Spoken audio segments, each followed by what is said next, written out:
साताराच्या निसर्गरम्य कुशीत वसलेलं एक प्राचीन शहर वाई. कृष्णाच्या शांत वाहत्या प्रवाहात इतिहास इथेही आजही जिवंत दिसतो. मराठा साम्राज्याच्या पावलखुणा, पेशव्यांचा वैभव आणि दगडी घाटावर उमटलेले शतकांची परंपरा हेच वाईचं खरं वैभव.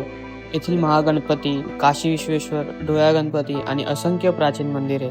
प्रत्येक मंदिर स्वतःमध्ये एक पुराण कथा घेऊन उभं. म्हणूनच तर वाईला प्रेमाने म्हणतात दक्षिण काशी, कारण इथले मंदिरे, सावली देणारे पिंपळे, वेळूची वाड आणि पवित्र कृष्णा नदी वाराणसीची आठवण जागवतात. मेनावली घाट, नाना फडणवीसांचा वाडा, धबधब्यांची नटलेली पांडवगड आणि चित्रपटाची पडद्यावर उमर. आजही हवा हलकीशी वाहते तेव्हा जणू भूतकाळाची सुरू ऐकू येतात. वाई इथे प्रत्येक दगड एक कथा सांगतो आणि प्रत्येक कथा महाराष्ट्राला आत्म्याला स्पर्श करतो. तर मी आता सध्या वाईमध्ये आलेलो आहे आणि आज वाईमध्ये त्रिपुरा पौर्णिमा आहे. त्यानिमित्ताने जे पण वाईमधले घाट आहेत, मंदिरे आहेत आणि नदीच्या काठचे जे पण आहेत ना, तिथे दिव्यांनी सजावट केली जाते. त्रिपुरारी एकादशीच्या दिवशी ही मंदिरे केवळ वास्तू राहत नाही, ती भक्तीची साक्ष बनतात. पिढ्यानपिढ्या वाहत आलेली श्रद्धा आज पुन्हा एकत्र येते. त्रिपुरा एकादशी अधर्मावर धर्माचा, अंधारावर प्रकाशाचा विजय. प्रत्येक दिवा एक प्रार्थना, प्रत्येक लाट ईश्वराकडे जाणारा संदेश असतो. या पवित्र रात्री वाई फक्त उत्सव साजरा करत नाही, ती भक्ती जगते. आता डोळ्या गणपतीच्या इथे आलेलो आहे आणि इथे पण त्या एकादशीचं खूप सुंदर असं म्हणजे हे दिवे वगैरे लावले होते. डोळ्या गणपती मंदिरातून बाहेर पडणारे भक्त हे कृष्णा नदीच्या प्रवाहाकडे चालतात. घाटाकडे वाहणारा लोकांचा प्रवाह, हातात दिवे, फुले, जोडलेले हात, श्रद्धेच्या आवडीने प्रत्येक पाऊल कृष्णाकडे चालते. पाण्यावर उजळणाऱ्या ज्योती, हजारो हात, पण प्रत्येक दिव्यात वेगळी प्रार्थना. तर आता आपण सध्या नाना फडणवीस वाडा आणि मेनावळी घाटला आलेलो आहे वाईमध्ये आणि इथे वेगवेगळ्या पिक्चरचे शूटिंग झालेले आहेत. तर तुम्ही फेमस म्हणजे आत्ताचं छावा पिक्चरचं जे शूटिंग होतं ना, संभाजी महाराजांना पकडायला येतात जे असतात ते वाला तुम्हाला ते दाखवतो. तर संभाजी महाराजांना एंडिंगला पकडतात ना, तर ते हा वाला स्पॉट असतो. मेनावली घाट या पायऱ्यावरून काळ स्वतः उतरलेला आहे. या घाटाच्या सानिध्यात मणेश्वर महादेव शतकानुशतके श्रद्धेचा आधार ठरला आहे. आणि याच कृष्णाघाटी उभा आहे नाना फडणवीस वाडा, मराठा इतिहासाचा साक्षीदार. येथे सत्ता, साधना आणि साधेपणा तिन्ही कृष्णेच्या प्रवाहात एकरूप होतात. मेनवली जिथे इतिहास बोलतो आणि श्रद्धा शांत राहते. तर आता आपण जाणार आहोत वाईच्या एकदम सुंदर ठिकाणी, जे माझ्या पर्सनल फेवरेट झालेलं आहे आणि तुम्ही पण या ठिकाणी या. आणि हे तो व्ह्यू आहे ना, तो या दरवाजाच्या पलीकडे आहे. तर आपण आता जाऊया.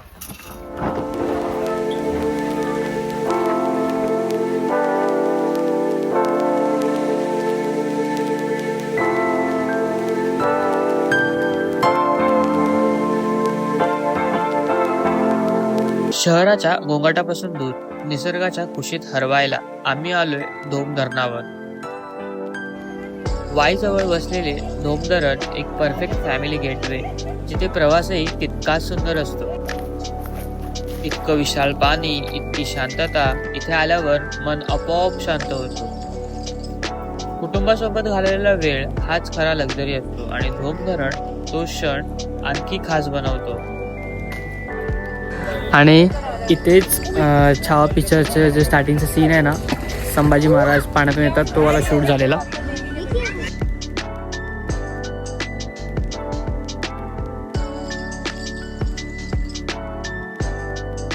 वाई शहराकडे पाहणारी एक शक्ती, शेकडो वर्षाची श्रद्धा जपणारी, ही आहे सोमजाई देवी. सोमजाई देवी हे वाईचे ग्रामदैवत. स्थानिक लोकांसाठी ही देवी केवळ श्रद्धेचा विषय नाही, तर विश्वासाचा आधार आहे. देवीच्या चरणी नवस, मनोकामना आणि प्रार्थना अर्पण केल्या जातात. इथे येताना मन आपोआप शांत होते. सोमजाई मंदिराच्या इथे यायला 2 वाटा आहेत. एक वाई म्हणून येतो आणि एक बावधनच्या इथून येतो. तर बावधनच्या इथे अर्ध्यापर्यंत गाडी येते. तर आम्ही आता येताना अर्ध्यापर्यंत गाडीने आलो आणि अर्ध्यापर्यंत चढून आले, कारण की नंतरला काम पण करायचं, त्यामुळे सोमजाई मंदिरातून संपूर्ण वाई शहराचं दर्शन होतं. तर तुम्ही या साईडची साईड बघताय ना, ती पूर्ण शेतीची आहे आणि इथे एक छोटंसं गाव आहे आणि ही जी शेती बघताय ना, जास्त करून ऊसाची शेती आहे. आणि या साईडला एक डॅम आहे, धरण आहे. या धरणाचं नाव काय? नागेवाडीचा डॅम आहे. आणि तुम्ही जर इथे वरती बघितलात ना, तर हे वरती पूर्ण पाचगणीचा एरिया आहे. तुम्हाला ती वस्ती दिसते ना, ती वाली साईड. आणि तुम्ही त्या साईडला समोरच जर आलात ना, तर जो हा व्ह्यू आहे ना, ही पूर्ण वाई शहर आहे. आणि जर इथे बघितलात ना तुम्ही, हे बघा गणपती घाट दिसते तुम्हाला, ते पांडवगड आहे तो. आणि इथून समोर बघितलात ना, तर हा पांडवगड आहे. तिथे 5 पांडव येऊन राहिले होते इथे. दुःखामुळे दिसत नाही बघा. हे वाला इथं भीमानं खोरं ओढलंय, नदी काढायची होती त्याला इकडं म्हणून. पण आता ते काय झालंय, झाडे आल्यामुळे गेलं, नाही तर असं तुला खोरं वाढल्यासारखं क्लिअर कडे दिसेल. पांडवांकालीन मंदिर आहे तिथे. आणि हे जे आता जिथे आपण आलोय ना, ते सर्व पांडवकालीन मंदिर आहेत. आणि इथून व्ह्यू पण एकदम सुंदर दिसतोय. आणि इथून आपण असं इथं उतरलो ना, तर या साईडला वाई आहे आणि या साईडला जायला पाचगणीला रस्ता आहे. आणि इथे महाबळेश्वर आहे ना, या साईडला. नाही, इकडे या साईडला महाबळेश्वरच आहे. निसर्ग आणि श्रद्धेचा हा सुंदर संगम आहे. नवरात्र यात्रेचा दिवस आणि विशेष पूजेला इथे भक्तांची मोठी गर्दी असते. परंपरा इथे अजूनही जिवंत आहे. सोमजाई देवी वाईच्या रक्षा करणारी शक्ती. जिथे श्रद्धा आहे तिथे विश्वास नक्कीच असतोय. तुम्ही वाईला आलात तर सोमजाई देवीचे दर्शन नक्की घ्या. आपल्याला पाण्याच्या टाक्या बघायला मिळतात, बघू शकता. या खूप खोल आहेत असं मला वाटतंय. तशी बाहेर पण एक तळ दाखवलं, म्हणजे आपण विहीरच बोलतो, पाण्याचं टाकं. ते मंदिराच्या एकदम बाजूलाच आहे, बघू शकता. आणि ते प्रॉपर डोर वगैरे केलेलं होतं त्या काळात पाणी ॲक्सेससाठी. तर थोडा या मंदिराबद्दल इतिहास सांगा मला. या मंदिराबद्दल इतिहास असा आहे की कुणाला म्हणजे स्थापन केलेली देवी नाही आहे.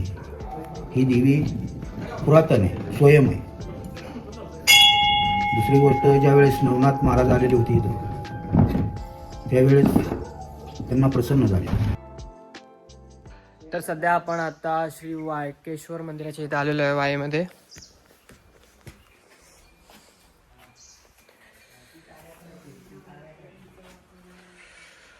आणि याचं तुम्ही बांधकाम बघू शकता, एकदम ओल्डच आहे.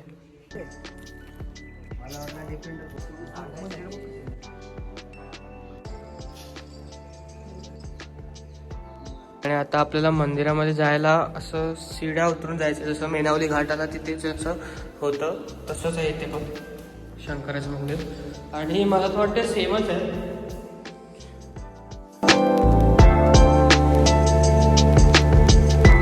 या मंदिराच्या राईट साईडलाच, उजव्या साईडलाच आपल्याला इथे एक पाण्याची टाकी पाहायला मिळते. आणि याचं पाणी बघा तुम्ही किती क्लिअर आहे. पण आता सध्या तरी त्याच्यावरती गाळ वगैरे, बाजूची माती वगैरे पडल्यामुळे ते थोडंसं घाण झालेलं आहे. आणि हा आजूबाजूचा परिसर बघू शकता मंदिराचा. हे आपलं मंदिर आहे इकडे, आणि इथे छोटीशी पिंडी आहे. इथे अजून एक छोटंसं मंदिर आहे, आणि इथे विठ्ठल रखुमाईचं मंदिर आहे छोटंसं.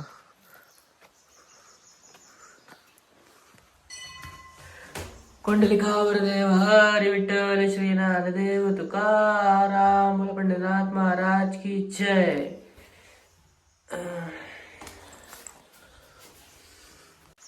तर आता या साईडला मंदिर आहे, आणि मंदिराच्या आपण या साईडला आलो ना, तर या साईडला आपल्याला बाजूलाच कृष्णा नदी पाहायला मिळते. आणि इकडचा नजारा तर बघा. आणि या साईडला पिंडीतून आपण जे पण पाणी पिंडीला वाहतो ते या साईडून बाहेर येऊन कृष्णा नदीच्या इथे मिळतं. आणि या साईडला हे आपलं बाहेरचं आहे, आणि इथून असा काहीतरी व्ह्यू दिसतो.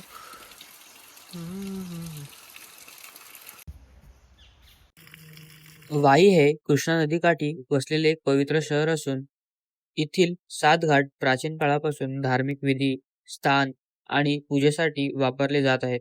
अनेक ऋषीमुनी आणि संतांनी या घाटावर तपश्चर्या केलेले परंपरा सांगितले आहे. वाईतील प्रमुख घाटामधील धर्मपुरी घाट, मेनावली घाट, गंगापुरी घाट, ब्राह्मणापुरी घाट, काशी घाट, रामघाट आणि कृष्णा घाट यांचा समावेश होतो. प्रत्येक घाटाला स्वतःचा इतिहास आणि वेगळी ओळख आहे. तर आता आपण भद्रेश्वर मंदिराच्या इथे आलेलो आहे.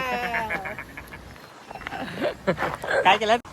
तर सध्या आपण भद्रेश्वर मंदिराच्या इथे आलेलो आहे. हे बघू शकता, हे समोर हे भद्रेश्वर मंदिर आहे आणि इथे बाजूलाच आपली कृष्णा नदी आहे. आणि आपण जे स्पॉट फिरतो ना ते कृष्णा नदीच्या आजूबाजूलाच असणार आहेत. आणि इथे छोट्या छोट्या पिंड्या आहेत. हे बघा, हे बघा. मला मी खाली जाऊन दाखवतो. ना हे कुळपुरुष असतं, म्हणजे पहिल्यांदा इथं येऊन राहिले, ह्यांनी वस्ती बनवली, मग लोक ह्यांना मानायला, ह्यांची पूजा करायला सुरुवात करतात की तिथून आपला कुळ चालू झाला. असे आता इकडं बघ, इथं वेगळे आहेत, ते वेगळे आहेत, त्यावरती शिवलिंग आहे. असे तुला आहे ना असं म्हणतात की 2.5 लाख शिवलिंग टोटल वाईमध्ये आहेत. आता इथनं पलीकडे आपण ते पायऱ्या वगैरे घाट आहे ना, तिथं जाणार आहे. तिथं पाण्यात तुला पाय ठेवताना विचार करायला लागेल खाली शिवलिंग आहे का काय. एवढे ते बघ, इथं झालं, हे बघ इथं एक आहे, इथे पण आहे राईट साईडला. हे बघ, इथं एक आहे. ये इकडून चालू आहे, जायला चाललो आपण. ही पाण्याची लेवल आहे. ही वाली. हा, ही नदीच्या पाण्याची लेवल आहे. किती पाणी आहे किती नाही ते बघा इथे आहे, इथे पण आहे शिवलिंग. अजून त्या साईडला किती येतात. हा, आता हे पाणी जास्त आहे आणि शेवाळ चढले नाही का. आता थोडस नीट बघितलं ना तर ह्याच्यात पण तुला दिसून येते. हे मासे बघा. या पाण्याच्या आतमध्ये पण असे जे आता दादा बोलला की असे शिवलिंग आहेत, ते ह्याच्या आतमध्ये पण हे जे पाय तुम्हाला दिसतात ना त्याच्या आतमध्ये पण आपल्याला शिवलिंग पाहायला मिळतात. पण ते आता वर्षानुवर्ष इथे साफसफाई किंवा काही झालं नसल्यामुळे ते आता पूर्ण शेवाळी चढलेलं आहे, त्यामुळे ते आपल्याला पाहायला नाही मिळत. आणि इथे वरतीच ते भद्रेश्वराचं मंदिर आहे.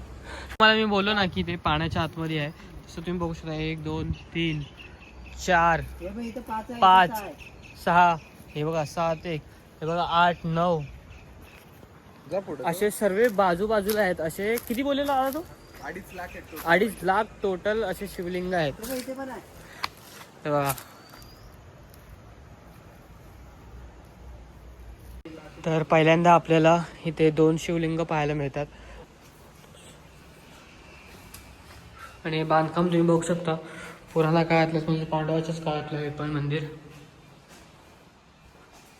आणि ह्या पिंडीची कंडिशन खूप भारी आहे आतमध्ये. कारण की आता इथे जायला आपल्याला मनाई आहे, म्हणजे लॉक लाग. तर आता आपण चक्रेश्वर घाटाच्या इथं आलेलो आहे आणि पहिलंच मंदिर आपल्याला चक्रेश्वर मंदिर पाहायला मिळतं. त्याला काळकेश्वर मंदिर असंही म्हटलं जातं. आणि इथे नेहमीप्रमाणे मंदिराच्या बाहेर नंदी. आणि इथे आपल्याला हे स्ट्रक्चर खूप चांगलं आहे या बाकीच्या 3 मंदिरापेक्षा.